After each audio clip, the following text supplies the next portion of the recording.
Какви коментари излизат тук. Правиш пари на гърба на детето си, използваш детето си, за да изкарваш пари, това ти е онова ти. Така. Първо, детето съм си го създал аз си го гледам, аз си го плащам всички разноски, разходи. Не е лишено от нищо. И респективно аз определям какво да прави това дете. Второ, аз публикувам детето си в моя акаунт, който акаунт, нали, всеки, който не му харесва, не му изнася, може да блокира. Трето, първоначалната идея за сапуните, защото не стартирахме първо с тях, беше на Сияна. Тоест е абсолютно резонно Сияна да си ги представя. Дали ще са сапуни, след това свещи, сега тениски, предстоят бански да излязат, други модели тениски и така нататък.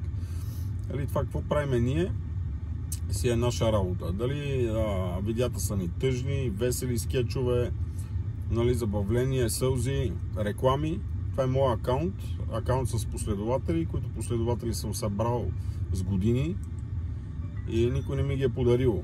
Всеки един е спечелен по моя си начин, както аз съм могъл да си го спечеля. Така че всеки, който не му харесва, всеки, който иска да злоубее, може да ме блокира, да ме отследва и просто да не наблюдава нещата, които правим.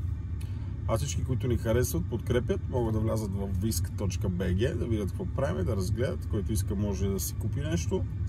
Промокод СУПЕР за 15% отстъпка. И искам да кажа на тези злобни същества, които не спират да мятат отрова навсякъде: бъдете по-добри, за да живеете по-добре.